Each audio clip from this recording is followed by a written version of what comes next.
Mula sa isang marangyang opisina sa hinaharap, tinitignan ko ang dating asawa ko na ngayon ay halos gumapang sa harapan ko, na mamalimos ng pagkakataon habang ang kumpanyang binuo ko ay mas lalong nagnaningning. Numiti lang ako at tinalikuran siya, dahil ang luhang ibinuhos ko noon ay naging aserong nagpatibay sa aking pagkatao. Adela, tigigilan mo na ang pakikialam sa terminal. Matanda ka na. Magpahinga ka na lang at hayaan mo kaming magpatakbo ng negosyo dahil wala ka namang alam sa hirap namin dito. Yan ang mga salitang tumarak sa puso ko, galing sa bibig ng lalaking pinangakuan kong sasamahan hanggang sa huling hininga. Nanginginig ang aking mga kamay habang hawak ko ang isang basket ng paborito niyang adobong pusit. Masaya sana ang araw na ito. Kagagaling ko lang sa ospital at ang sabi ng doktor, bumubuti na ang lagay ng kapatid kong si Ate Vanji. Gusto kong ibahagi ang magandang balita kay Benicio. Gusto kong sabihin sa kanya na sa wakas, mababawasan na ang pagod ko sa pag-aalaga at mas matutulungan ko na siya sa terminal ng aming mga boss. Pero ang tadhana, sadyang mapaglaro. Nasa labas ako ng isang maliit na paupahan. Ilang metro lang ang layo mula sa terminal ng Mercado Line sa Katbalugan. Malakas ang buhos ng ulan. Ang langit ay tila nakikiramay sa bigat na nararamdaman ko. Nakita ko ang aming kulay asul na payong. Agpayong na regalo ko sa kanya nung ika-40 anibersaryo namin. Ngunit hindi ako ang kasama niya sa ilalim niyon. Si Liza, ang aming head dispatcher. Ang babaeng pinagkatiwalaan ko at itinuring na parang pamilya. Nakita ko kung paano dahan-dahang inakbayan ni Benicio si Liza, protektado mula sa lamig ng ulan habang papasok sila sa pintuan ng silid na yon. Ang bawat hakbang nila ay tila saksak sa aking dibdib. Napasandal ako sa pader ng katabing gusali, hindi alintana ang basang damit. Ang sakit! Diyos ko, ang sakit! Hindi ito ang sakit ng isang sugat na naghihilom, kundi ang sakit ng isang pundasyong gumuho sa isang iglap. Bakit, Benicio? Kulang pa ba ang 4 na dekada? Kulang pa ba ang lahat ng paghihirap ko para maitayo ang negosyong ito habang ikaw ay nagsisimula pa lang bilang isang hamak na mekaniko? Gusto kong sumigaw. Gusto kong sugurin sila at itapon ang dala kong pagkain sa kanilang mga mukha. Pero ang aking lalamunan ay tila tinumbasan ng tuyong buhangin. Walang boses na lumalabas. Tanging ang mabilis na pintig ng aking puso ang naririnig ko, na parang tambol na nagbababala ng isang malaking sakuna. Bakit sa dinami-rami ng tao, ang tapat ko pang tauhan? Bulong ko sa hangin, tasabay ng pagdaloy ng mainit na luha na agad ding hinugasan ng malamig na patak ng ulan. Nanginginig ang aking buong katawan. Hindi dahil sa ginaw, kundi dahil sa put na unti-unting lumalamon sa aking pagkatao. Sa bawat segundo ng katahimikan, mas lalong nagiging malinaw ang lahat. Ang madalas niyang pag-uwi ng hating gabi, ang mga peking overtime, ang biglang pagbango at pag-aayos ng sarili, lahat pala yon ay para sa ibang babae. Biglang tumunog ang cellphone ko sa loob ng bulsa. Isang text message mula kay Benicio. Han, wag mo na akong hintayin sa hapunan. Marami pang inaayos na sked si Liza rito sa terminal para sa mga biyaheng Tacloban bukas. Dito na muna ako matutulog sa quarters para hindi na abala. I love you. I love you? Ang dumi! Ang lansa ng mga salitang yon habang nakikita ko silang magkayakap sa loob ng silid na yon sa pamamagitan ng siwang ng bintana. Ang kanyang pagkukunwari ay mas matinde pa sa anumang uri ng lason. Habang nakatayo ako doon, narinig ko ang busina ng isa sa aming mga bus sa di kalayuan. Ang bus na yon ay bunga ng pawis ko, ng mga gabing hindi ako natulog para lang makuha ang mga permit ng bawat sakripisyo ko bilang ina at asawa. At ngayon, balak nilang agawin pati ang danggal ko. Huminga ako ng malalim. Pilit na pinatitigil ang panginginig ng aking mga tuhod. Hindi ako pwedeng mamatay sa lungkot dito. Hindi ako pwedeng magmakaawa. Tinalikuran ko ang silid na yon at naglakad palayo, bitbit pa rin ang basket ng pagkain. Sa bawat hakbang, nararamdaman ko ang paglamig ng aking puso. Ang pagmamahal na dati ay nagbibigay ng init sa akin ay unti-unting naglalaho, pinalitan ng isang matigas na desisyon. Dumiretso ako sa aking sasakyan at mabilis na pinaandar ito patungo sa opisina ng aming kumpanya. Hindi ko alam kung saan ako kumukuha ng lakas, pero isa lang ang alam ko, kailangang may magbago. Pagdating ko sa opisina, binuksan ko ang aking private safe. Kinuha ko ang isang folder na naglalaman ng mga blankong dokumento para sa transfer of shares na inihanda ko sana bilang sorpresa para sa kaarawan ni Benicio sa susunod na buwan. Balak ko sanang ibigay sa kanyang buong pamamahala para makapag-focus na ako kay Ate Vanchi. Kinuha ko ang pluma. Sa ilalim ng malabo at madilim na ilaw ng opisina, sa gitna ng aking pagkataranta at nag-uunahang emosyon, hindi ko pinirmahan ang transfer. Sa halip, sinulatan ko ang likod ng dokumento ng isang mabilis at desperadong utos para sa aking abogado. Isang hakbang na alam kong magiging simula ng isang giyera na walang atrasan. Tinawagan ko ang aking abogado. Ang boses ko ay matigas at walang bahid ng pag-aalinlangan. Attorney, ihanda mo ang lahat ng papeles para sa audit ng Mercado Lines at gusto kong ipasuri ang lahat ng kontratang pinirmahan ni Benicio sa nakalipas na 3 taon. Na yun na. Ibinaba ko ang telepo at tumingin sa labas ng bintana. Ang ulan ay hindi pa rin tumitigil, pero sa loob ko, nagsisimula ng sumiklab ang isang apoy na hinding-hindi nila kayang apulahin. Pumasok ako sa aming bahay na tila isang anino. Ang dilim ng sala ay tila yumayakap sa aking pait. Ipinatung ko ang basket ng adobong pusit sa lamesa. Ang pagkaing inihanda ko ng may pagmamahal. Pero ngayon ay amoy panis na bago pa man matikman. Naupo ako sa dilim, hindi binubuksan ng ilaw. Hinayaan ko lang na patakbuhan ako ng oras habang ang bawat segundo ay parang unti-unting pagtiga sa aking puso. Madaling araw na nang marinig ko ang pamilyar na tunog ng makina ng sasakyan ni Benicio. Huminga ako ng malalim, pinunasan ang mga tuyong bakas ng luha at pilit na ibinalik ang maskara ng isang asawang walang alam. Pagpasok niya, agad siyang nagulat nang makita akong nakaupo sa hapagkainan. Diyos ko, Adela! Bakit gising ka pa? At bakit madilim? Tanong niya habang pilit na itinatago ang pagkailang sa kanyang boses. Lumingon ako sa kanya. Ang lalaking ito, na hinilom ko ang mga sugat sa kamay noong mekaniko pa lang siya, ay mukhang kagalang-galang sa kanyang barong. Pero sa paningin ko ay tila nababalot siya ng dumi. Makinig ka, Benicio? Mahinahon kong sabi, ang boses ko ay tila nanggagaling sa ilalim ng lupa. Hinihintay kita. Akala ko kasi kailangan mo ng kasama dahil sabi mo ay pagod ka sa terminal. Kumain ka na ba? Ipinagluto kita ng paborito mo. Turo ko sa basket. Tumingin siya sa pagkain at sandaling nag-atubili. Busog pa ako. Nagpa-deliver kami ng pizza ni Liza kanina para mabilis. Itabi mo na lang yan, kakainin ko na lang bukas sa almusal. Ang bawat salita niya ay parang asin sa bukas na sugat. Tinalikuran niya ako at dumiretso sa banyo, marahil para hugasan ang ebidensya ng kanyang pagtataksil. Naiwan ako nakatingin sa basket. Ang pag-ibig ko, tila itong adobo, inihanda ng maigi pero itinapon lang dahil mas gusto niya ang pizza na galing sa iba. Kinabukasan, kahit mabigat ang katawan, pumunta ako sa terminal. Kailangan kong makita ang lahat gamit ang sarili kong mga mata.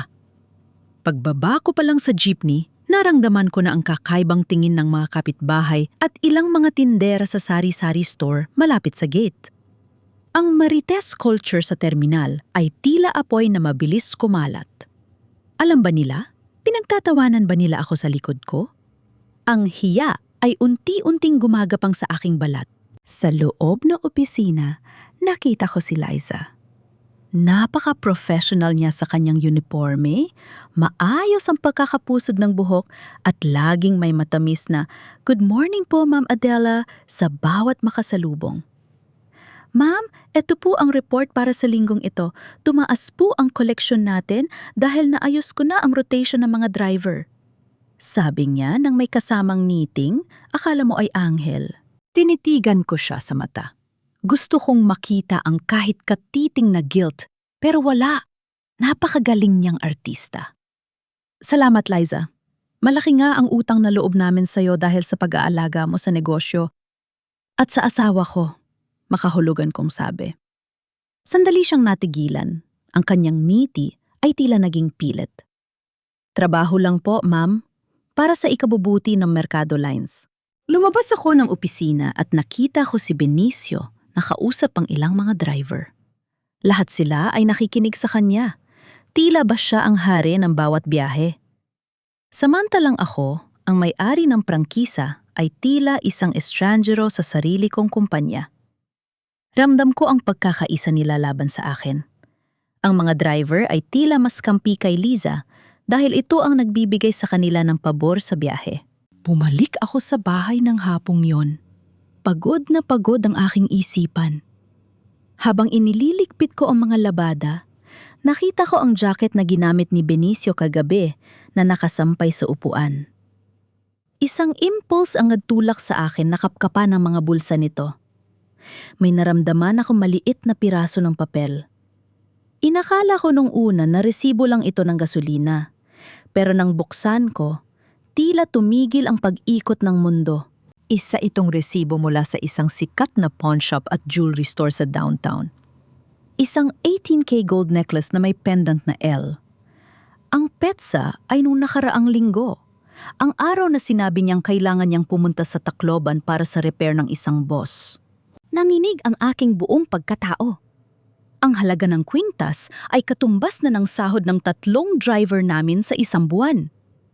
Habang tinitiis ko ang luma kong tsinelas at hindi bumibili ng bagong damit para lang makatipid sa gamot ni Ate Vanny, ang pera ng kumpanya ay winawaldas niya para sa kanyang kalaguyo. Pero hindi iyon ang pinakamasakit. Sa likod ng resibo, may nakasulat na maikling nota gamit ang pluma ni Benicio. Para sa tunay na reyna ng Mercado Lines. Konting tiis na lang, Liza. Magiging atin din ang lahat.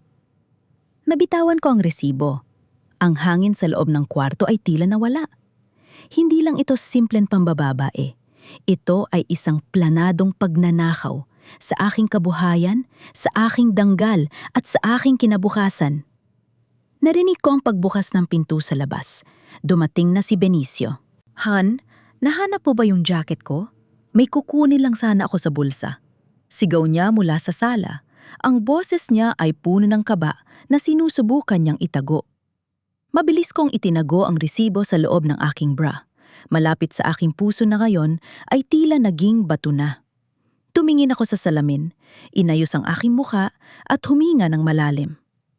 Nandito, Benicio, inililigpit ko na. Sagot ko nang may malamig na ngiti. Ang giyera ay hindi na lang tungkol sa pag-ibig. Ito ay tungkol sa paniningil ng utang na hindi mababayaran ng kahit anong ginto. Anak, dahan-dahan. Huwag mo idaan sa init ng ulo, bulong ko kay Paulo, ang bunso kong anak. Habang mabilis kami naglalakad, papasok sa main office ng terminal. Pero huli na. Ang galit ng isang anak na nakakita sa kanyang inang naaapi ay parang apoy na mahirap apulahin. Sa likod namin ay ang ate niyang si Rowena na namumula rin ang muka sa pait. Nalaman na nila. Hindi ko na naitago ang resibong nahanap ko kagabi. Nasaan ang babaeng yan? Liza, lumabas ka riyan! Sigaw ni Paulo pagkapasok namin. Tumigil ang ingay ng mga makinilya. Ang mga dispatcher na dating abala sa pag-aayos ng tiket ay tila naging mga estatwa. Lumabas si Liza mula sa maliit na silid ni Benicio, bakas ang gulat pero agad ding napalitan ng isang kalmadong mukha. Bakit po, Sir Paulo? May problema po ba? Tanong niya, ang boses ay nananatiling mahinhin. Isang katangiang dati ay hinahangaan ko, pero ngayon ay tila kuko na kumakalmot sa aking pandinig. Huwag mo akong masir, Paulo! Layas! Layas sa kumpanya namin! Na yun din ipak mo ang gamit mo at huwag ka na magpapakita rito. Lumapit si Rowena at hinarap si Liza. Alam namin ang ginagawa ninyo ni Papa. Huwag mo isipin na port na katalikod si Mama ay magagawa nyo na ang lahat. You are fired, Liza. Hindi namin kailangan na ahas dito. Akala ko ay iiyak si Liza. Akala ko ay hihingi siya ng tawad, pero laking gulat ko nang dahan-dahan siyang lumingon sa labas ng opisina kung saan nagkakatipon-tipon na ang mga driver at konduktor dahil sa ingay. Mang Kanor, pakinggan niyo po sila. Sabi ni Liza sa isang malungkot na boses, sapat lang para marinig ng lahat. Gusto nila akong paalisin dahil lang sa mga bintang na walang basehan. Sino na ang mag-aayos ng mga lisensya nyo? Sino na ang kakausap sa bangko para sa mga loan nyo na ako ang nag-asikaso? Doon ko naramdaman ang biglang paglamig ng hangin. Si Mang Kanor, ang pinakamatandang driver na itinuring ko ng kapatid, ay humakbang papasok. Ma'am Adela, pasensya na po, panimula ni Mang Kanor. Ang boses ay puno ng pag-aalinlangan pero may tigas.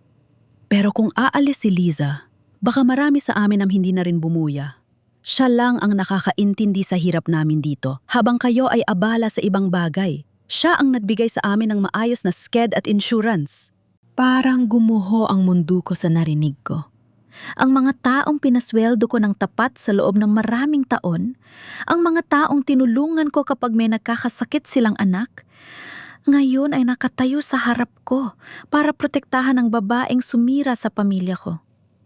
Ang utang na loob na inaasahan ko sa kanila ay tila naglaho dahil sa matatamis na salita at manipulasyon ni Liza.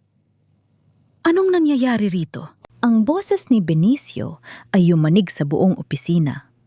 Pumasok siya, bit-bit ang awtoridad na tila siya ang nagtayo ng bawat pader ng terminal na ito. Agad siyang tumabi kay Liza, hindi man lang tiningnan ang mga anak namin. Papa! Paalisin mo ang babaeng ito! Pinantataksilan niyo si Mama! Sigaw ni Paolo. Ang boses ay nanginginig sa uyam. Tiningnan ni Benicio si Paolo, pagkatapos ay dahan-dahang lumingon sa akin. Wala akong nakitang pagsisisi. Wala akong nakitang pagmamahal. Ang nakita ko lang ay ang isang lalaking puno ng pagkamuhi sa katotohanang mas mataas ang posisyon ko sa kanya sa papel. Tama na, Paolo. Rowena, umuwi na kayo! Sigaw ni Benicio. Adela, pagsabihan mo ang mga anak mo. Masyado na silang nakikialam sa negosyo. Negosyo, Benicio? O ang kalandian mo? Tanong ko. Ang boses ko ay mahina pero bawat salita ay may bigat.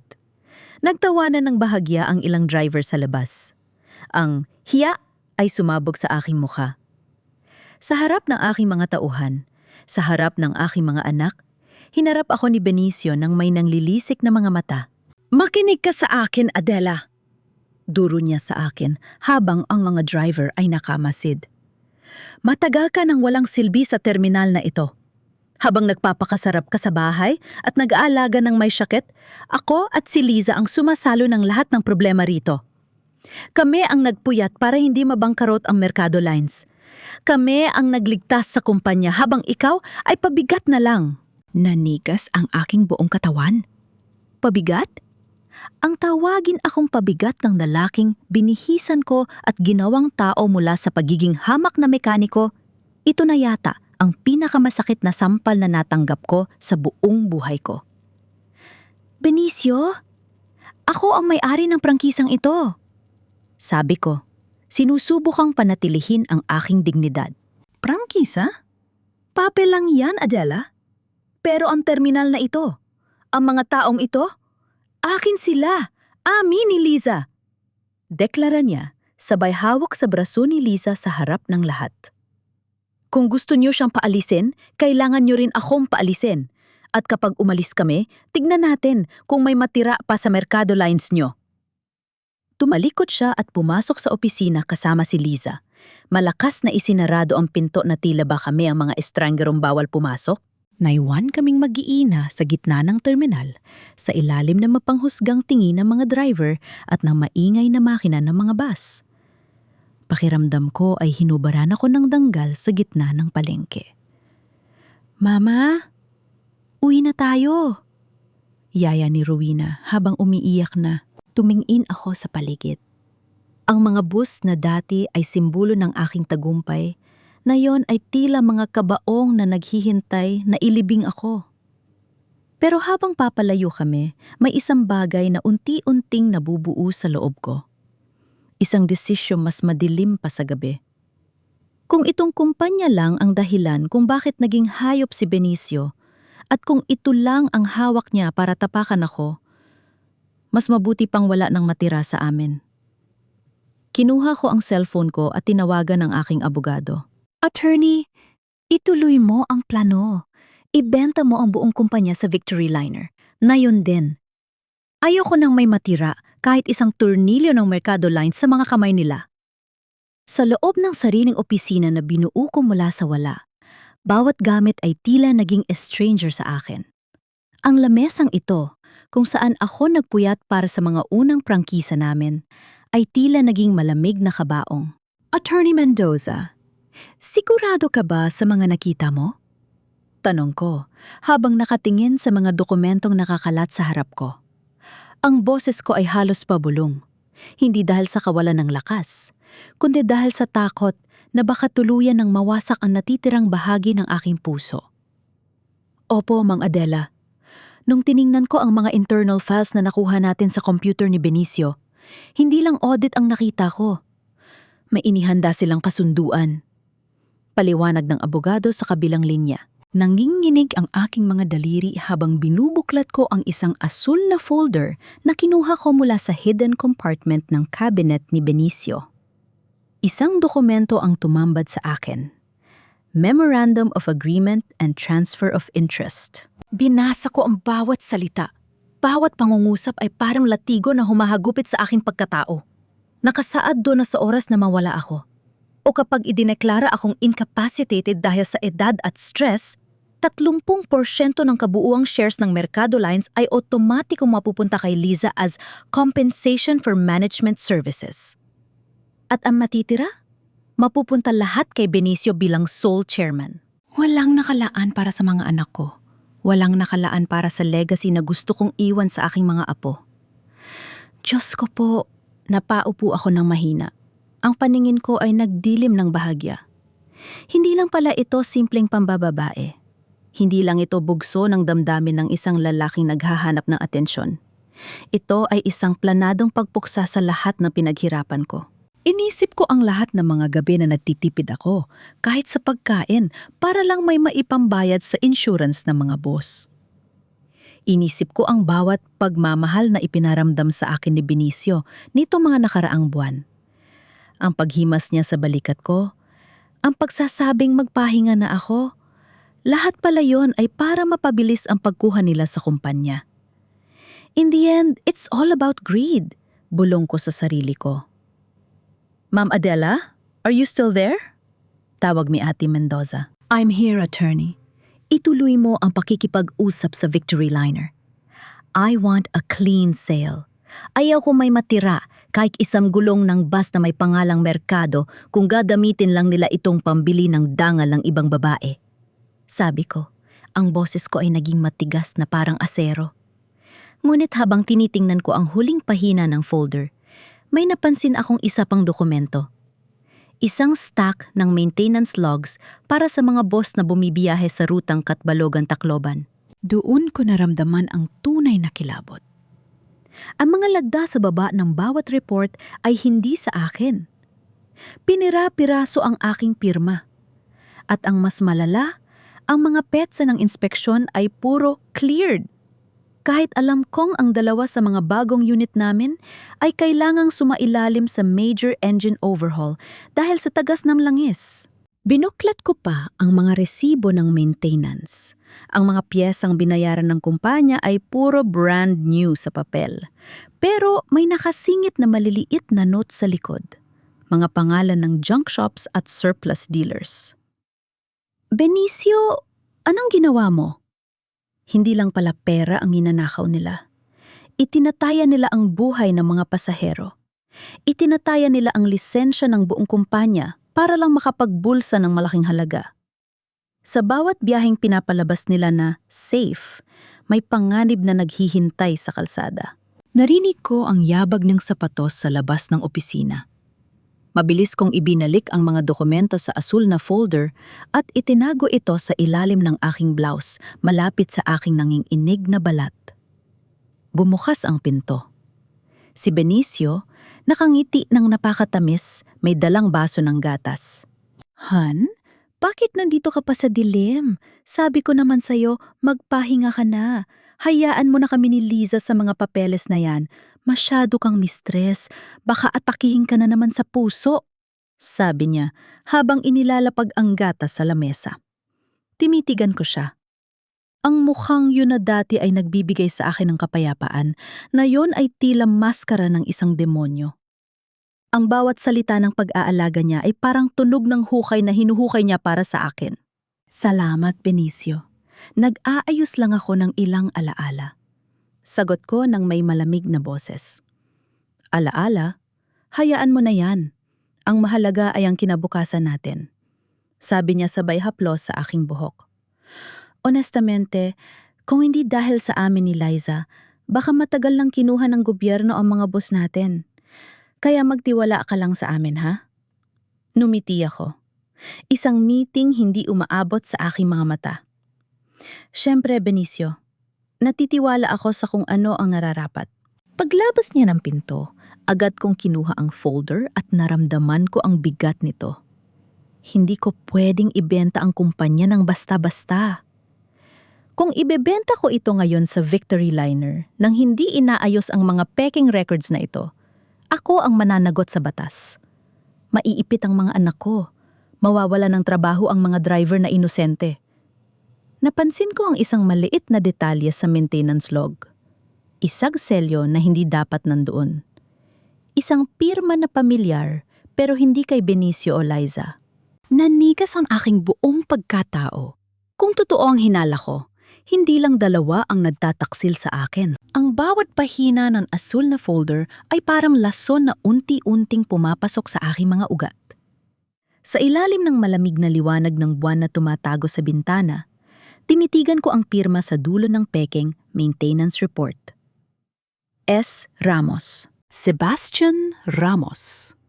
Ang inspektor ng LTFRB na ilang beses naming naging panauhin sa mga fiesta ng pamilya.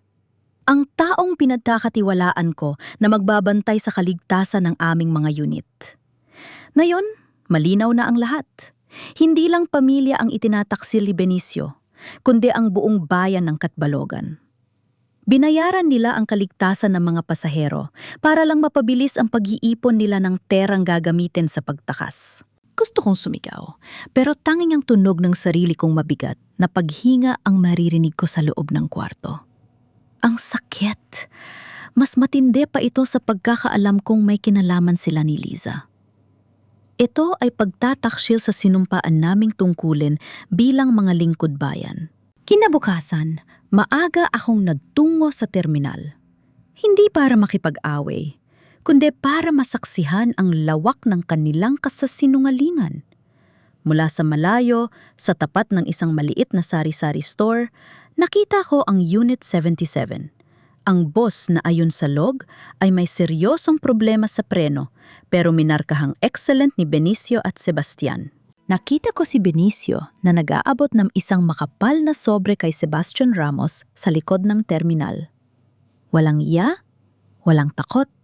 Nagtatawanan pa sila habang ang mga pasahero ay isa-isang nagsasampahan sa loob ng Unit 77. Ma'am Adela, bakit po kayo nandito? Nagulat ako nang makita si Mang Kanor na nakatayo sa likuran ko, bitbit ang kanyang termos ng kape. Ang mukha niya ay puno ng pagod pero may respeto pa rin sa kanyang mga mata.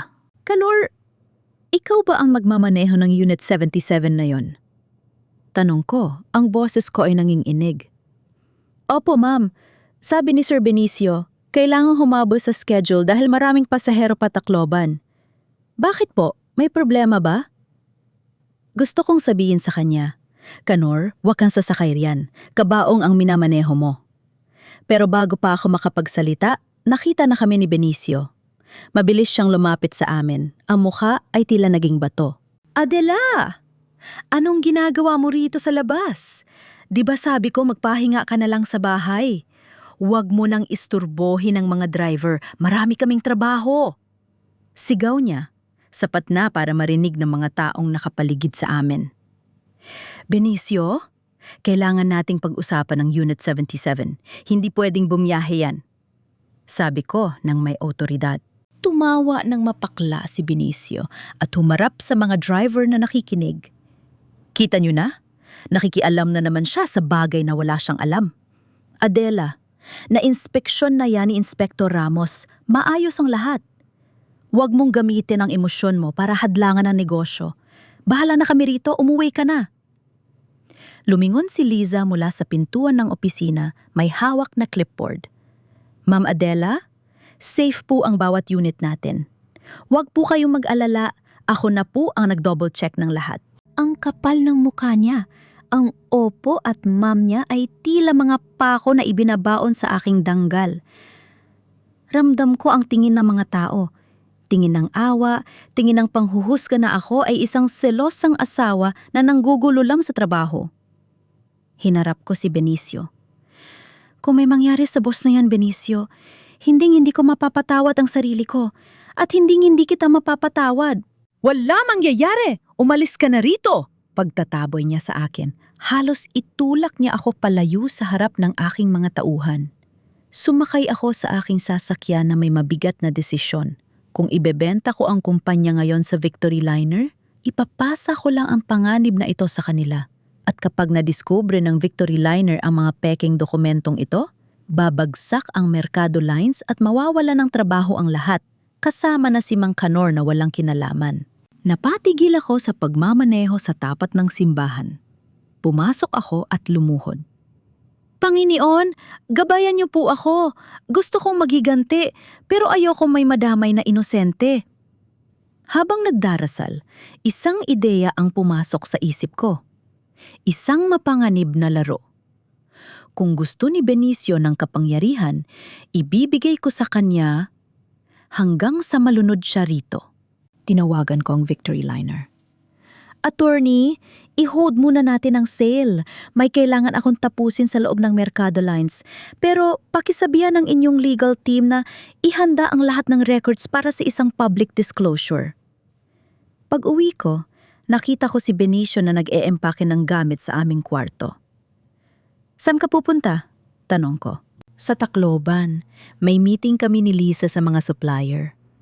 Don't worry, Adela. Kapag natapos ang deal na ito, magkakaroon ka na ng perang pampagamot kay Ate Vangi at hindi mo na kailangan magtrabaho kailanman. Sabi niya na hindi tumitingin sa akin. Sama ako, hamon ko. Sandali siyang natigilan. Hindi pwede, masyadong mapagod ang biyahe. Bakit, Benicio? Natatakot ka ba na makita ko kung anong klase ng meeting ang ginagawa niyo? Hinarap niya ako ng may galit. Alam mo, Adela, nakakasawa na ang pagiging paranoid mo. Sige, kung gusto mong sumama, sumama ka, pero huwag kang iiyak-iyak kapag nakita mo kung gaano ka nakalayo sa katotohanan. Kinuha ko ang aking bag. Sa loob niyon ay ang asun na folder at ang isang recorder. Hindi ako sasama para makipagbalikan. Sasama ako para masiguradong ang Unit 77 ay hindi makakarating sa destinasyon nito nang walang saksi sa krimen nyo. Pero bago kami makalabas ng pinto, isang tawag ang dumating sa radyo ng terminal. Sir Benicio, Unit 77 po. Nag-overheat at nawala ng preno sa may kurbada ng San Juanico Bridge. Ma'am Adela, si Mang Kanor, hindi makalabas sa driver's seat. Nanlamig ang aking buong pagkatao. Ang aking kinatatakutan ay nangyari na. Tumingin ako kay Benicio at sa unang pagkakataon, nakita ko ang takot sa kanyang mga mata. Hindi takot para kay Mang Kanor, kundi takot para sa sarili niyang balat. Nasa labas ako ng emergency room. Nakatitig sa aking mga kamay na nabahiran ng dugo ni Mang Kanor nang tulungan ko siyang ilabas sa nayuping boss. Ang amoy ng antiseptic at ang tunog ng mga nagmamadaling gulong ng stretcher ay tila ba isang bangungot na ayaw matapos. Si Mang Kanor, buhay siya, pero ayon sa doktor, baka hindi na siya muling makalakad. Ang tapat kong driver, ang taong naglingkod sa amin ng 3 dekada, ay naging biktima ng kasakiman ng asawa ko. Kasalanan to ni Kanor! Sabi ko sa kanya, dahan-dahan lang ang pagpapatakbo dahil maulan. Narinig ko ang boses ni Benicio mula sa dulo ng hallway. Paglingon ko, nakita ko siyang kausap ang ilang pulis at mga reporter. Namumutla siya, pero ang boses niya ay puno ng paninisi. Sinusubukan niyang linisin ang kanyang pangalan bago pa man lumabas ang katotohanan. Honestamente, officer, bago ang boss na yan. Regular ang maintenance namin. Baka human error lang talaga. Dagdag pa niya habang pilit na humahawak sa kanyang dibdib na tila ba siya ang inatake sa puso. Hindi ko na napigilan ang aking sarili. Tumayo ako at nilapitan siya. Benicio, itigil mo na ang pagsisinungaling. Alam natin dalawa na hindi yan human error. Pinatakbo mo ang Unit 77 kahit alam mong sira ang preno. Tumingin sa akin ang mga pulis. Nanlisik ang mga mata ni Benicio. Adela, huwag ka namang gumagawa ng kwento rito. Shock ka lang sa nangyari, kaya kung ano-ano ang sinasabi mo, umuwi ka na muna. Bago pa ako makasagot, nakita ko si Liza sa di kalayuan. Nakatayo siya malapit sa chapel ng ospital, nakatitig sa amin. Ang kanyang mukha ay hindi na anghel. Puno ito ng takot at panginginig. Nang magtama ang aming paningin, agad siyang tumalikod at naglakad palayo. Sinundan ko siya. Inabutan ko siya sa isang madilim at tahimik na sulok ng garden ng ospital. Liza! Huwag kang tumakas! Tawag ko. Humarap siya sa akin. Umiiyak siya. Pero hindi ito luhang pangkalahatan. Ito ay luhang galing sa isang taong batid na katapusan na niya. Mula sa kanyang bag, inilabas niya ang isang maliit na notebook na kulay berde. Ma'am Adela, hindi ko na kaya. Akala ko pera lang ang kukunin natin. Akala ko shares lang ang usapan. Pero nang makita ko ang dugong tumutulo mula sa ulo ni Mang Kanor kanina, hindi ko na kayang sikmurain ang lahat. Sabi niya, ang boses ay nanginginig sa takot. Inabot niya sa akin ang notebook. Lahat po ng records ng totoo nating gastos sa maintenance ay nandyan. Nandyan din ang mga pets. Akong kailan kumuha si Benicio ng pera mula sa maintenance fund para ipambili ng mga ari-arian sa pangalan niya sa Tacloban. Binuksan ko ang notebook. Doon ko nakita ang katotohanan na mas mapait pa sa kamatayan. Hindi lang pala ako ang niloloko ni Benicio. Maging si Liza ay ginagamit niya lang. Pinangnakuan niya ako ng 30% ng kumpanya kapag nawala na kayo, ma'am. Pag-amin ni Liza, nakayuko at hindi makatingin sa akin. Pinilit niya akong pirmahan ang mga peking reports. Sabi niya kung hindi ko gagawin, isasabit niya ako sa mga naunang anomalya na siya rin naman ang nag-utos.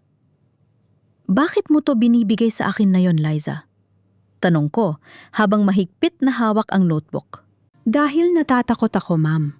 Kanina bago kami pumunta rito, narinig ko siyang kausap si Inspector Ramos sa telpon.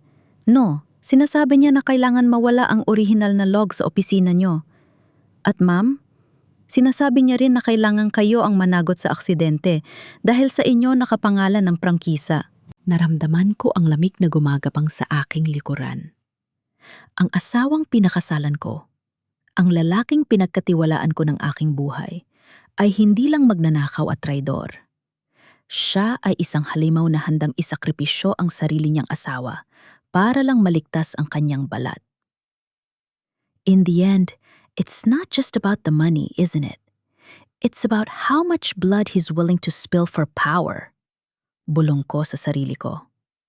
Tiningnan ko si Liza. Alam mong maari kang makulong sa mga ginawa mo, hindi ba? Tumango siya. Opo, ma'am. Pero mas pipiliin ko ng makulong kaysa habang buhay na usigin ang budi ko dahil sa pagkamatay ng mga inosenteng tao. Ma'am Adela, may isa pa po kayong dapat malaman. Lumapit siya sa akin at bumulong. Ang kanyang mga salita ay tila isang malakas na pasabog na yuman sa aking buong mundo. Hindi lang po Unit 77 ang may problema. Lahat po ng boss na bibiyahe bukas na madaling araw ay may mga substandard na piyesa. Plano niyang itatas ang natitirang cash ng kumpanya habang abala ang lahat sa investigasyon ng aksidenteng ito. Cliffhanger. Tumingin ako sa rilo ko. 10:00 na ng gabi. May 6 na oras na lang ako bago bumiyahe ang mga kabaong na bakal napapatay sa mas marami pang tao. Inisip ko ang mukha ni Mang Kanor sa loob ng emergency room. Kung akala ni Benicio na tapos na ang laban, nagkakamali siya. Nayon, ako naman ang magpapatakbo ng laro. Diyos ko, bigyan niyo po ako ng lakas. Bigyan niyo ako ng linaw ng isip sa gitna ng unos na ito. Habang hawak ko ang birding notebook na ibinigay ni Liza, tila ba hawak ko ang mismong puso ng Mercado Lines, duguan, nagilingalo at pinagtataksila ng mga taong dapat ay nag-aalaga rito. Nakatayo kami sa loob ng maliit na kapilya ng ospital.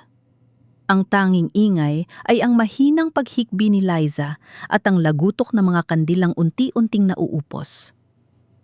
Tumingin ako sa krus sa harapan. In the end, ang katotohanan ay laging humahanap ng paraan para lumabas, gaano mo man ito ibaon sa ilalim ng lupa. Bakit ko kailangang maniwala sa iyo, Liza? Tanong ko, hindi ko siya tinitingnan.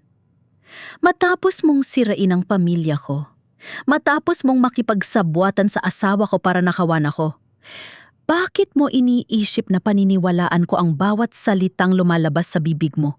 Dahil wala na po akong ibang mapupuntahan, Ma'am Adela. Sagot niya, ang boses ay basag na basag. Si Benicio, hindi niya ako mahal. Ginamit niya lang ako dahil alam niyang ako ang may hawak na mga susi sa sistema ng terminal. Nung nalaman niya na may investigasyon ng Victory Liner, sinabihan niya ako na wag daw ako mag-alala dahil may fall guy na siya. At kayo po yun, ma'am. Naramdaman ko ang panginginig ng aking mga tuhod. Napakapit ako sa sandala ng bangko ng simbahan. Ang asawa ko, ang lalaking kasalo ko sa bawat hapunan sa loob ng 40 taon, ay inihahanda na ang aking kulungan habang ako ay nag-aalaga sa aking may sakit na kapatid. Honestamente, ma'am, natatakot ako para sa buhay niyo? Pagpapatuloy ni Liza, lumapit siya ng kaunti pero agad ding huminto nang makita ang talim ng aking tingin. Plano niyang itakas ang pera bukas ng madaling araw. Gagamitin niya ang Unit 88 at Unit 90. Ma'am, huwag niyo pong payagang bumiyahe ang mga yon. Substandard ang mga brake pads niyon. Baka maulit ang nangyari kay Mang Kanor. Hinarap ko siya ng buong lakas. Ang hiya na nararamdaman ko kanina ay napalitan ng isang malamig na determinasyon. Tiningnan ko ang babaeng ito. Ang babaeng naging mitya ng aking paghihirap. Kitang-kita ko sa kanyang mga mata ang takot at ang pag-asang baka mapatawad ko siya. Makinig ka, Liza? Sabi ko, ang boses ko ay matigas na parang bato. Huwag mong isipin na ang pag-amin mong ito ay sapat na para burahin ang lahat na kasalanan mo sa akin. Inagaw mo ang asawa ko. Tinulungan mo siyang sirain ang legacy ng mga anak ko. You chose greed over dignity. Yumo ko si Liza. Ang kanyang mga balikat ay nanginginig sa bawat paghinga. Pero, pagpapatuloy ko, binibigyan kita ng isang pagkakataon. Isang pagkakataon para maisalba ang kahit katiting na bahagi ng iyong kaluluwa. Kinuha ko ang cellphone ko at ipinakita sa kanya ang contact number ni Attorney Mendoza. Bukas ng umaga, magkakaroon ng emergency meeting sa terminal. Nandoon ang mga anak ko, ang mga kinatawan ng Victory Liner at ang mga opisyal mula sa LTFRB. Gusto kong tumayo ka sa harap nila. Gusto kong ilabas mo ang bawat dokumento, bawat mensahe at bawat transaksyon na ginawa niyo ni Benicio. Nanlaki ang mga mata ni Liza. Pero ma'am, madadamay po ako. Maari makasuhan din ako. Mumiti ako ng mapakla. Talaga namang dapat kang makasuhan, Liza. Pero kung magiging state witness ka, baka may pagkakataon ka pang makakita ng sikat ng araw sa labas ng rehas. Ito ang ultimatum ko sa'yo. Magtestigo ka laban kay Benicio o hahayaan kitang mabulok kasama niya kapag inilabas ko ang lahat ng ebidensyang hawak ko na. Sandaling tumigil ang mundo sa loob ng kapilya. Ang katahimikan ay tila isang mabigat na kumot na bumabalot sa aming dalawa. Nakita ko ang pagtatalo sa loob ng kanyang isip, ang takot laban sa konsensya, ang pagtakas laban sa pananagutan. Lumingon ako sa labas ng kapilya.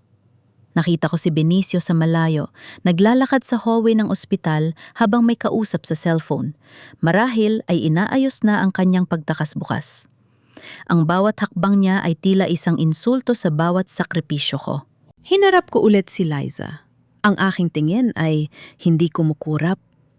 Piliin mo, Liza, dignidad o ang kasama mo sa impyerno. In the end, ikaw lang ang makakapagligtas sa sarili mo. Cliffhanger. Tinitigan ako ni Liza ng matagal bago dahan-dahang tumango. Opo, Mama Della.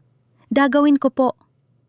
Ngunit bago pa kami makalabas, biglang bumukas ang pinto ng kapilya at pumasok si Benicio na may bakas ng matinding galit sa kanyang mukha. Echo, anong ginagawa ninyong dalawa rito? Ang gurgur na tanong ni Benicio. Ang oras ng pagtutuos ay dumating na ng mas maaga sa inaasahan ko. Anong ginagawa ninyong dalawa rito? Ang boses ni Benicio ay tila galing sa ilalim ng lupa, gurgur at puno ng pagbabanta. Humakbang siya papasok sa kapilya at sa bawat tunog ng kanyang sapato sa sahig, tila ba lumiliit ang espasyo para sa amin. Ang mukha niya ay namumula, hindi dahil sa hiya, kundi dahil sa galit na nahuli namin siyang nagluluto ng kasamaan. Makinig ka, Benicio, sabi ko. Dahan-dahang tumayo at hinarap siya. Hindi ko hinayaang makita niya ang pang-inginig ng aking mga tuhod. Huwag kang sumigaw sa loob ng bahay ng Panginoon. Ang dumina ng kaluluwa mo, huwag mo nang dagdagan pa. Tumawa siya ng mapakla, isang tunog na walang bahid ng saya. Lumingon siya kay Liza na ngayon ay halos magtago na sa likod ko. Liza? Liza? Akala ko ba matalino ka? Akala ko ba magkasama tayo rito? Bakit ka sumasama sa matandang ito na wala ng ibang alam kundi magreklamo at mag-alaga ng may sakit? Benicio, tama na! Sigaw ni Liza. Ang boses ay nanginginig. Nakita ko ang dugo ni Mang Kanor. Nakita ko kung paano mo itinaya ang buhay ng mga tao para lang sa pera. Hindi ko na kaya. Honestamente, Adela, baling muli sa akin ni Benicio. Pinalambot niya ang kanyang boses. Yung boses na ginagamit niya kapag may kailangan siyang hingin sa akin nung araw. Nagkakamali kayo ng iniisip. Ginagawa ko lang ang lahat para sa pamilya natin. Para sa kinabukasan ni na Paolo at Rowena. Ang kumpanya ay nangangailangan ng pondo at si Inspector Ramos lang ang makakatulton sa atin para hindi tayo mabaon sa utang. Lumapit siya sa akin, pilit na hinahawakan ng aking mga kamay. Adela? Han? Kalimutan na natin ang nangyari. Iiwan ko na si Liza. Paalisin na natin siya ngayon din. Pupurahin ko ang pangalan niya sa lahat ng papeles. Akin na ang notebook na yan at ipapangako ko sa'yo, ibabalik ko sa'yo ang buong pamamahala ng Mercado Lines. Magpahinga ka na lang. Ako na ang bahala sa lahat. Huwag mo nang ituloy ang audit. Huwag mo nang ituloy ang pagsisira sa pangalan ko sa Victory Liner. Tinitigan ko ang kanyang mga mata. Sa loob ng 40 taon, akala ko ay kabisado ko na ang bawat kislap nito. Pero ngayon, ang nakikita ko lang ay ang refleksyon ng isang estranjo. Ang "I'm doing this for the family" ay ang pinakagasgas na linya ng mga lalaking walang bayag na harapin ang sarili nilang kasakiman. Ang legacy ng pamilya Mercado ay hindi itinayo sa dugo ng mga driver at sa luha ng mga pasahero, Benicio. Mahinahon kong sabi, habang dahan-dahan kong inilalayo ang aking mga kamay sa kanya.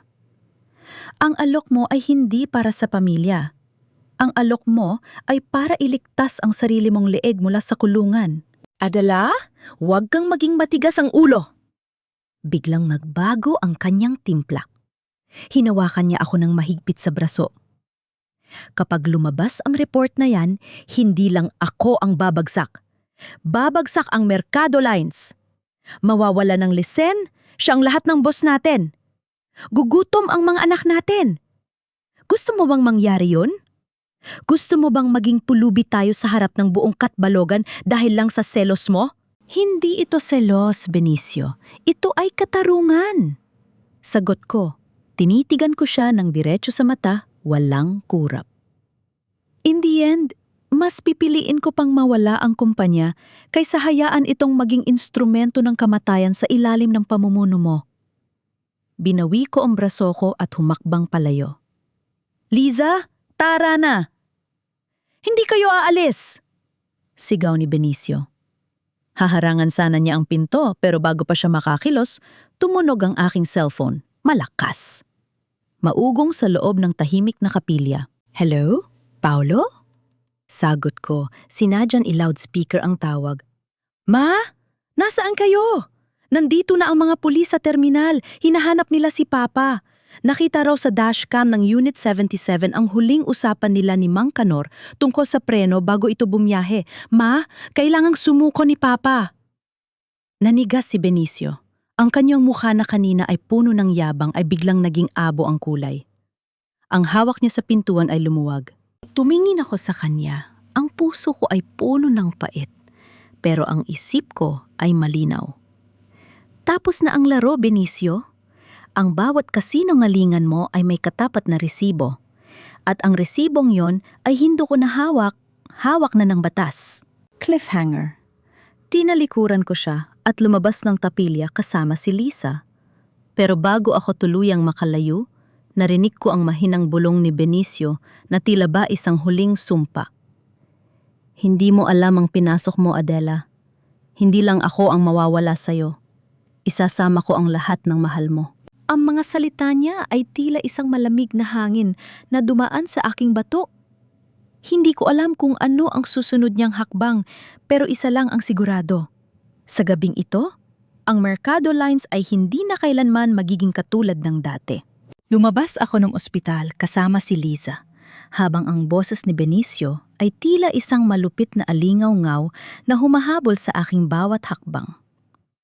Ang banta niya na isasama ang lahat ng mahal ko ay tila isang madilim na ulap na bumalot sa gabing ito. Hindi ko alam kung hanggang saan ang kayang gawin ng isang taong wala ng danggal na ititira sa sarili. Ma'am Adela, saan po tayo pupunta? Natatakot po ako. Kilala ko si Benicio kapag nagagalit. Pabulong na tanong ni Liza habang nanginginig na sumasakay sa aking sasakyan. Makinig ka, Liza! Sabi ko, ang aking mga kamay ay mahigpit na nakahawak sa manibela. Wala nang puwang ang takot na yon. In the end, ang takot ay para lang sa mga may itinatago. Pumunta ka kay Attorney Mendoza. Doon ka muna sa bahay nila. Hinding-hindi ka mahahanap doon ni Benicio. Ibigay mo sa kanya ang berdeng notebook at ang lahat ng ebidensya. Paano po kayo, ma'am? Babalik ako sa bahay. May mga dokumento pa akong kailangang kunin bago mag-umaga. Kailangan kong protektahan ang prangkisa ng Mercado Lines bago ito tuluyang nakawin ng sarili kong asawa. Pagdating ko sa aming bahay, ang katahimikan ay tila isang mabigat na kumot. Pumasok ako sa aming kwarto at hinarap ang aming altar. Sinindihan ko ang isang kandila. Tumingin ako sa aming wedding photo na nakasabit sa pader. 2 kabataang puno ng pangarap, nakangiti habang hawak ang susi ng aming unang boss. Nasaan na ang mga taong yon? Nilamon na ba ng panahon o sadyang pinatay ng kasakiman? Diyos ko, gabayan niyo po ako. Huwag niyo pong hayaang madamay ang mga anak ko sa kasalanan ng kanilang ama. Tahimik kong dalangin. Kinuha ko ang aking laptop at ang mga orihinal na papeles ng kumpanya mula sa vault. Sa bawat papel na hinahawakan ko, nararamdaman ko ang bigat ng bawat taon ng aking pagsasakripisyo. Habang nag-aayos ako, biglang tumunog ang telpeno sa sala. Isang hindi pamilyar na numero. Hello? Sagot ko. Ma'am Adela, si Tino po ito, yung dating dispatcher sa gabi. Bulong ng boses sa kabilang linya. Nandito po ako malapit sa terminal. Ma'am, kailangan niyo pong malaman. Si Sir Benicio, nandito siya ngayon. Kasama niya si Inspector Ramos at ilang mga bagong driver. Nanlamig ang aking buong pagkatao. Anong ginagawa nila riyan, Tino? Inilalabas po nila ang Unit 88 at Unit 90, ang pinakabago nating mga boss. Sabi ni Sir Benicio, kukunin daw po ang mga ito para sa emergency maintenance sa Tacloban. Pero ma'am, nakita ko silang nagkakaga ng mga itim na bag sa loob. Mukhang pera po ng terminal ang dala nila. Napahawak ako sa aking dibdib. Ito na ang sinasabi ni Liza. Habang abala ang lahat sa ospital at sa investigasyon ng aksidente ni Mang Kanor, ninanakawan na ni Benicio ang sarili niyang kumpanya bago siya tuluyang tumakas. Tino, pakinggan mo ako. Huwag kang gagawa ng anumang ingay. Tawagan mo si Paolo at sabihin mong pumunta sa terminal kasama ang mga pulis. Ako, papunta na ako riyan. Pero ma'am, mapanganib po. May mga kasama si Sir Benicio na tila ba handang pumatay. Bahala na, Tino. Hindi ko hahayaang nakawin niya ang kinabukasan ng mga anak ko. Matigas kong sagot bago ibaba ang telepono. Mabilis akong lumabas ng bahay at pinaharurot ang sasakyan patungo sa terminal. Ang kalsada ng Katbalogan ay madilim at tahimik. Tila ba naghihintay sa isang malaking trahedya? Habang nagmamaneho, inisip ko ang bawat sakripisyo ko para sa Mercado Lines. Hindi lang ito negosyo para sa akin. Ito ang aking buhay, ang aking danggal. Pagdating ko sa terminal, nakita ko ang Unit 88 na umaandar na ang makina. Ang usok mula sa tambutso ay tila ba anino ng kamatayan sa dilim? Nakita ko si Benicio na nakatayo sa tabi ng pinto ng bus, may hawak na baril sa kanyang baywang habang nag-uutos sa mga driver. Huminto ako sa tapat mismo ng gate, hinarangan ng labasan. Lumabas ako ng sasakyan at hinarap ang lalaking naging asawa ko sa loob ng 4 na dekada. "Makinig ka, Benicio! Hindi ka aalis!" Sigaw ko. Ang boses ko ay yumanig sa katahimikan ng terminal. Lumingon si Benicio. Ang kanyang mukha ay puno ng pagkabigla na agad ding napalitan ng isang nakakatakot na ngiti. "Adela, sabi ko naman sa'yo, isasama ko ang lahat ng mahal mo. Kung gusto mo magpakabayani, sige. Pero sisiguraduhin ko na ang huling makikita mo ay ang pagguho ng lahat ng pinaghirapan mo." Cliffhanger. Iti, nutok ni Benicio ang baril sa akin habang narinig kong papalapit na wangwang ng mga pulis sa malayo. Ngunit bago pa siya makakalabit, biglang may sumabog na gulong mula sa Unit 88 at ang bus ay dahan-dahang tumagilid patungo sa kinaroroonan namin. Ang tunog na naglalakihang bakal ay tila ba sigaw ng katarungan. Sa gabing ito, walang sinuma na makakatakas sa anino ng kanilang sariling pagkakasala. Ang malakas na pagtagilid ng Unit 88 ay lumika ng isang nakakangilong tunog ng nagkiskisang bakal sa semento ng terminal. Tila, bumagal ang mundo nang makita ko ang dambuhalang sasakyan na bumabagsak patungo sa akin. Naramdaman ko ang malakas na bugso ng hangin at ang amoy ng sunog na goma. Sa isang iglap, tumigil ang bus ilang pulgada lang ang layo mula sa aking kinatatayuan, nakaharang sa gate at tuluyang sinarado ang tanging labasan ni Benicio. "Mama! Diyos ko po, Mama!" Ang sigaw ni Paolo ay mas maugong pa sa tunog ng mga sirena ng pulis na ngayon ay pumasok na sa loob ng terminal. Kasunod nila ang 2 itim na sasakyan, mga opisyal mula sa LTFRB at ang abogado ng Victory Liner. Ang liwanag ng mga asul at pulang ilaw ay tumama sa mukha ni Benicio, na ngayon ay nakatayo sa gitna ng kaguluhan. Hawak pa rin ang baril, pero ang kanyang mga kamay ay nanginginig na. "Makinig kayong lahat! Huwag kayong lalapit!" Sigaw ni Benicio. Itinutok niya ang baril sa mga pulis, pagkatapos ay mabilis na ibinaling sa akin. "Adela, utusan mo silang umalis. Ibigay mo sa akin ang susi ng sasakyan mo, na yun din." Humakbang ako pasulong, hindi dahil sa katapangan, kundi dahil sa pagod na nararamdaman ng aking kaluluwa. Tiningnan ko ang mga driver at konduktor na dahan-dahang lumalabas mula sa kanilang mga quarters, gulat at natatakot sa nakikita nilang kaganapan.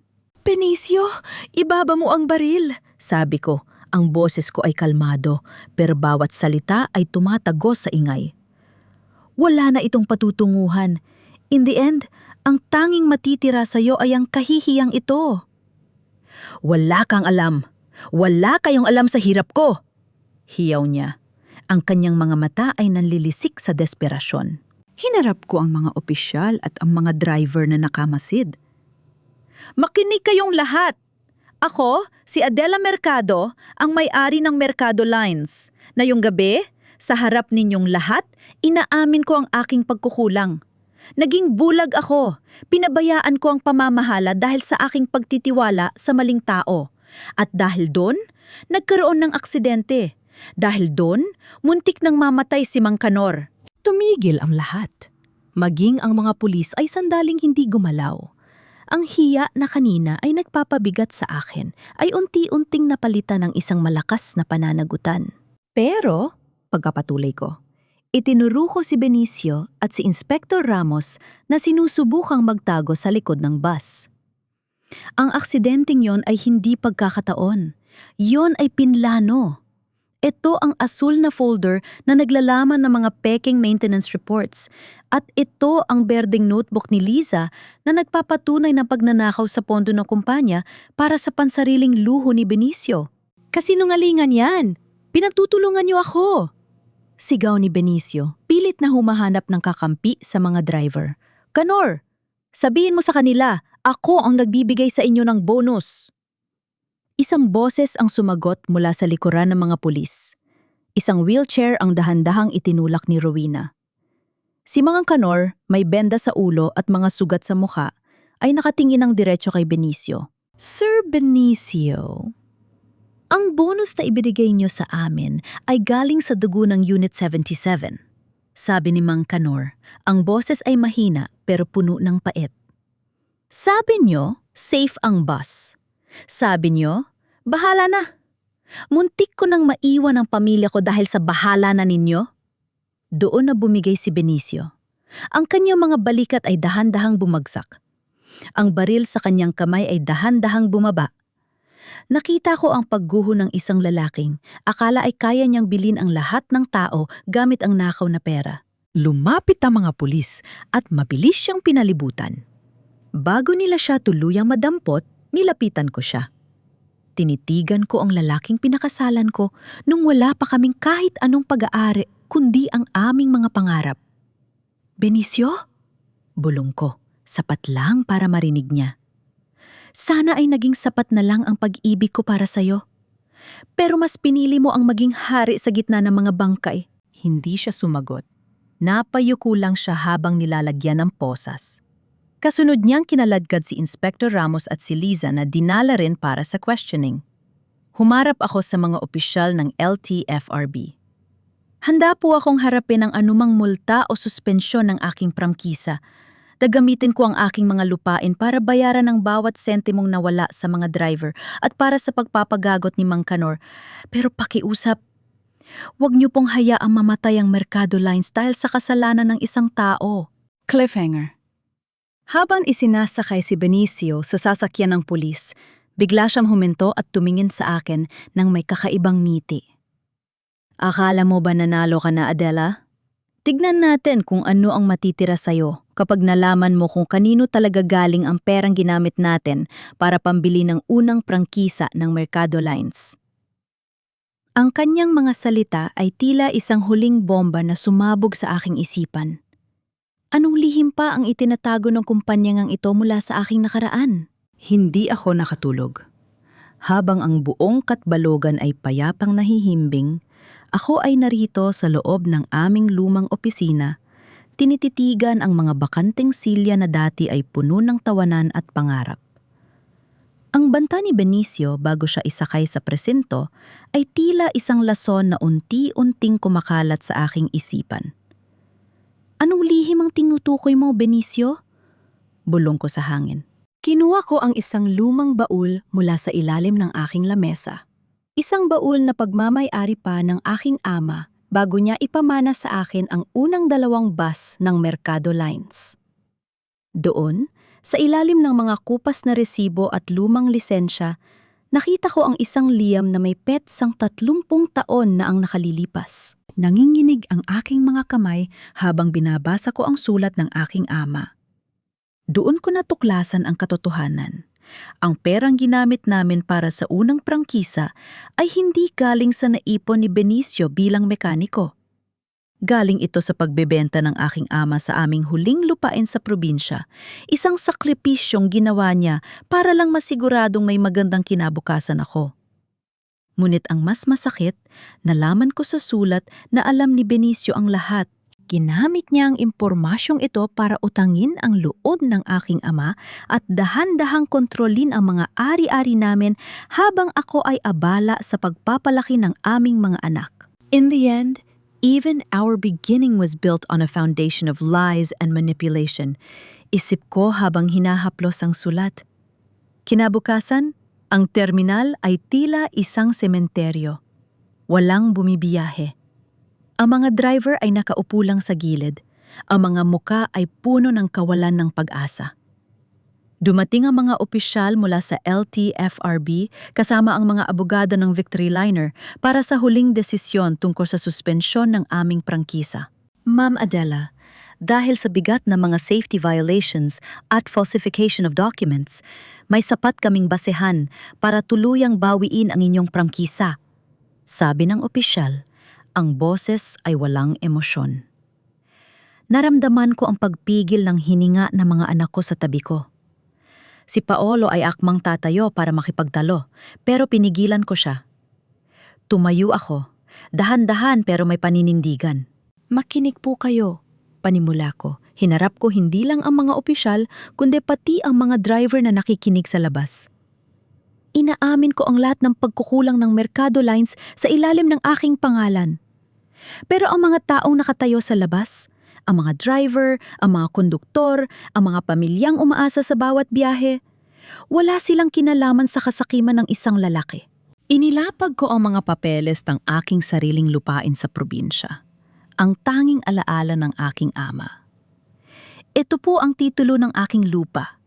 Gagamitin ko itong collateral para sa isang loan na magsisiguradong lahat ng unit ng Mercado Lines ay sasailalim sa tunay at mahigpit na maintenance overhaul. Handa rin akong pumasok sa isang settlement kung saan ang mga empleyado ay magkakaroon na ng boses sa pamamahala. Huwag niyo pong parusahan ang mga inosente para sa kasalanan ng isang traidor. Nagkaroon ng bulungan sa loob ng silid.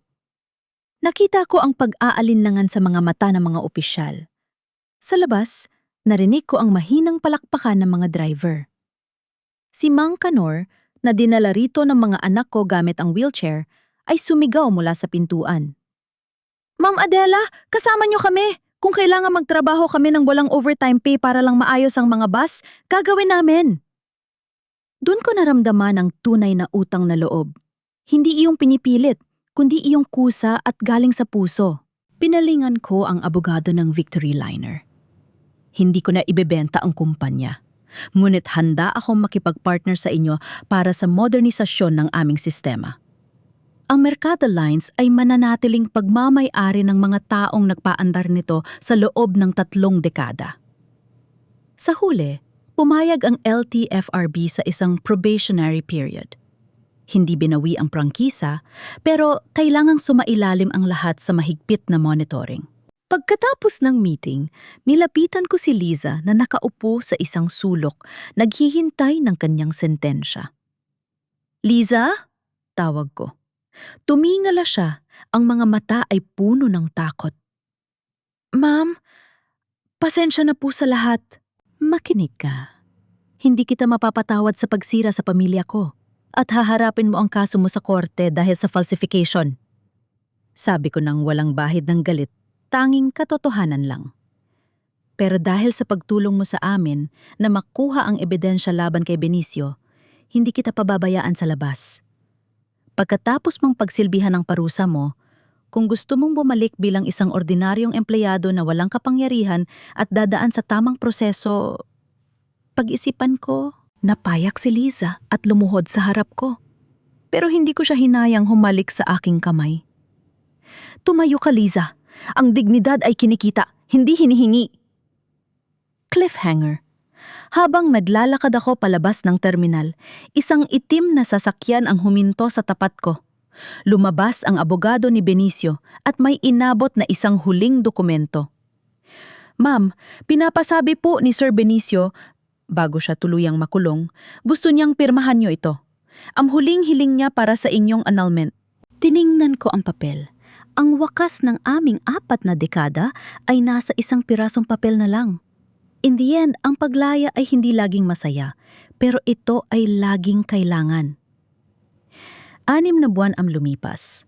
Ang tunog ng busina ng aming mga bus sa terminal ay hindi na tunog ng panganib, kundi tunog ng bagong simula. Pinapanood ko mula sa bintana ng aking opisina ang Unit 1, ang kauna-unahang bus na sumailalim sa kumpletong modernisasyon. Sa gilid nito, hindi na lang pangalan ng Pamilya Mercado ang nakasulat, kundi ang katagang Mercado Lines, pag-aari ng bawat manggagawa. Mama Della, handa na po ang mga papeles para sa board meeting. Boses ni Rowena ang narinig ko. Pumasok siya sa opisina, may dalang ni Iti na matagal nang hindi nasisilayan ng aming tahanan. Tumayo ako at lumakad patungo sa kanya.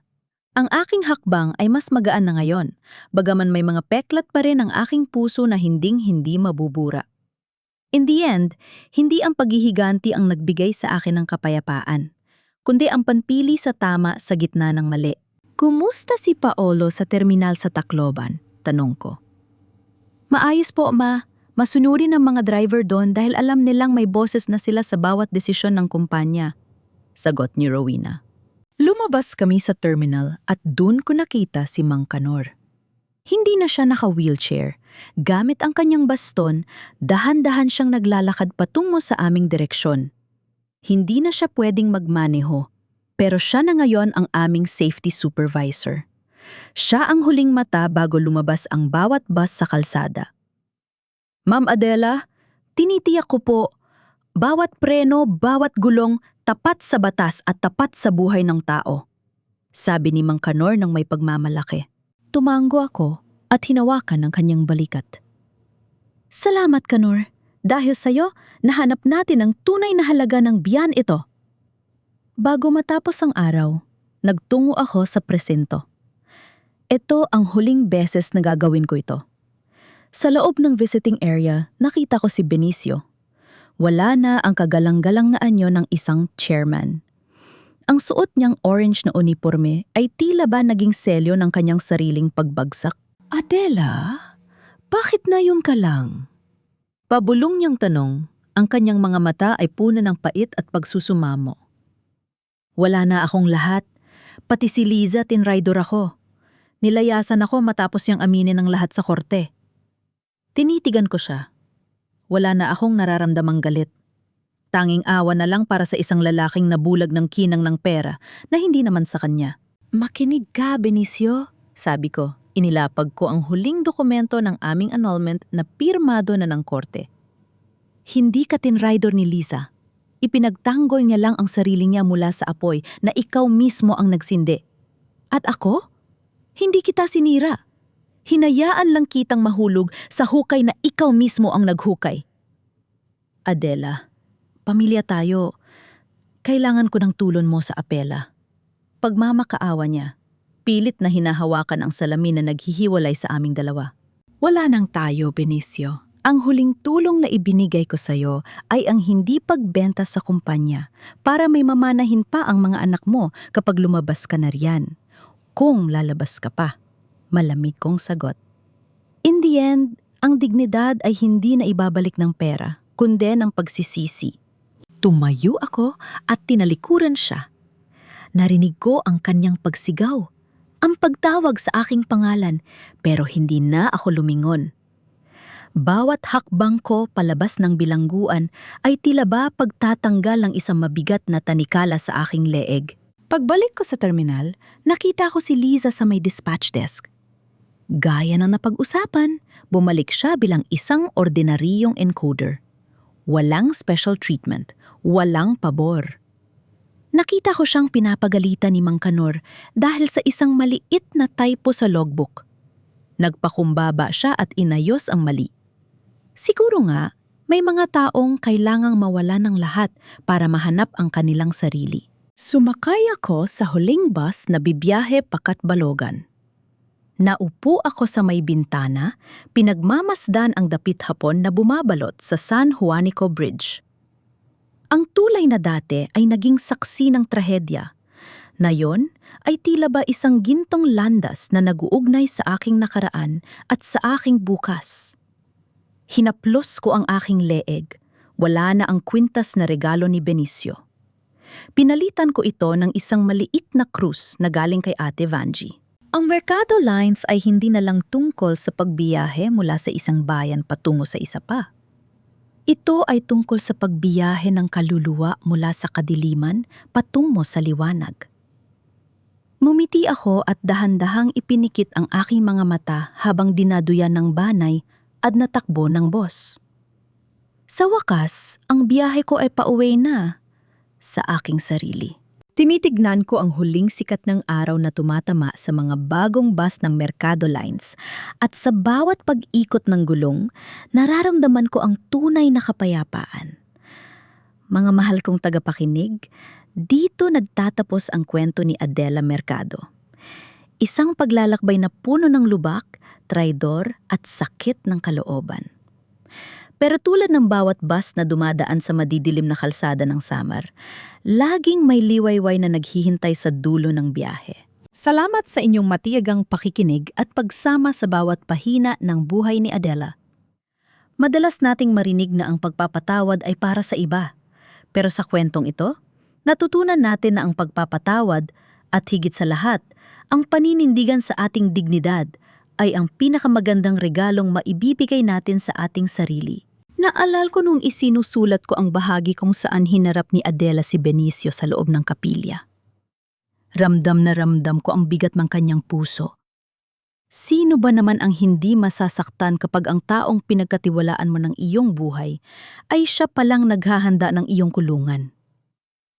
Ang kwentong ito ay hango sa mga totoong hibla ng buhay, ng mga inang nagparaya, ng mga asawang nagtiis, at ng mga babaeng nahanap ang kanilang lakas sa gitna ng pagkaguho. Kayo, mga kasama, ano ang gagawin ninyo kung kayo ang nasa katayuan ni Adela? Pipiliin niyo rin bang iligtas ang kumpanya at ang mga driver kahit nangangahulugan itong hahayaan ninyong makalaya ang inyong galit? O mas pipiliin ninyong sunugin ang lahat para lang makaganti? Ibahagi ninyo ang inyong mga saloobin sa comment section. Gusto naming marinig ang inyong mga kwento at opinyon dahil dito sa ating channel, bawat tinig ay mahalaga.